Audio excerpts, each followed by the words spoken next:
Warriors bench carries them to victory against Trailblazers. When you win 10 out of 11 games, as the Golden State Warriors have done, there's no singular script for success. You have to find multiple ways to win games. Some are pretty, some are ugly, some dramatic, and some stress-free. On Monday night, the Dubs tried a new way to win en route to a 130-120 victory over the Portland Trailblazers, a two-man bench mob. Raise your hand if you predicted Gary Payton II to score his single-game career high, or for he and the recently slumping Buddy Hield to combine for 46 highly efficient points.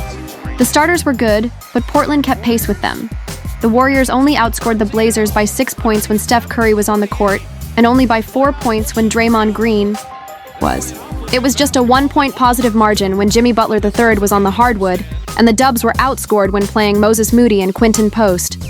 But they bested the Blazers by 16 points when Hield had checked in, and by 14 when Payton was on the court with the other two bench players, Gui Santos, +7, and Kevin Looney, +6, also getting in on the plus-minus fun. It was a slowish start, which wasn't too surprising. If there's one thing the Blazers can do, it's play with energy, and they've slowly turned into a fairly decent team. They brought a 14-9 record since mid-January into the Chase Center on Monday. And so it wasn't shocking, though it was disappointing, when Portland flew all over the court and immediately built up a 7-0 lead. The Dubs answered back thanks to an unlikely source, Post. The rookie center drained a pair of early and was a menace inside, with a key block and some tough rebounds. The Dubs started to out-execute the Blazers, but Portland's combination of effort, athleticism, and shooting was keeping them in it. Still in all, Golden State managed a 35-27 lead after the first quarter, and a Hield 3 to start the second made it an 11-point game. But the Blazers had no intentions of disappearing. They had an answer for every Warriors run, and though they couldn't retake the lead in the quarter, they repeatedly would cut into the deficit just to see the Warriors build it back up again. With Butler quietly operating like a brilliant chess player controlling the offense and defense, Payton and Hield got to work, seemingly scoring every time they touched the ball. They combined to shoot 5 for 6 from deep in the frame. Golden State had pushed the lead comfortably to double digits when the final minute of the half rolled around, and then it ended on a brilliant 2 for 1. After Payton had outworked multiple Blazers to grab a loose ball, he attempted, while laying on the ground, to save the ball to Green, but the officials ruled that the ball had gone out of bounds. Green was adamant that it had not, so Steve Kerr called for a challenge. The Warriors won the challenge, and Payton drained a 3 a few seconds later.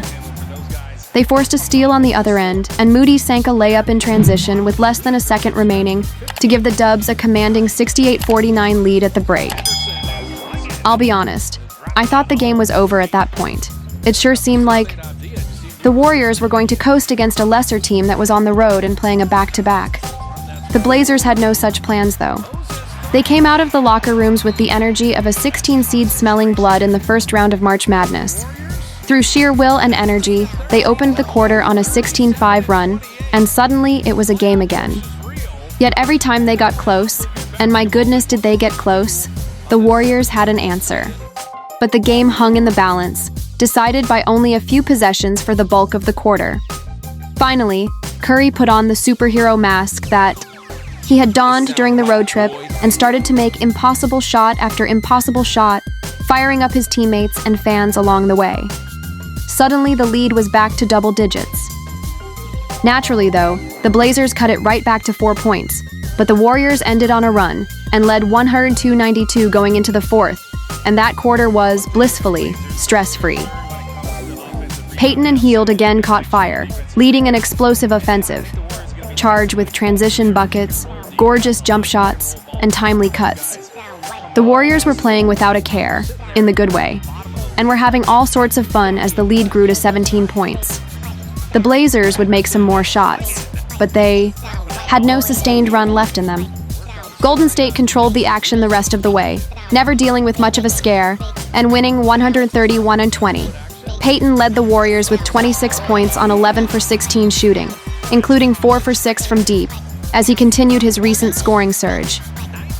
Hield caught fire and played brilliantly within the system, needing just 10 shots to score 20 points, and dishing 7 assists as well. Curry, 24, and Moody, 20, made it a quartet of efficient 20-point scorers as the Dubs moved.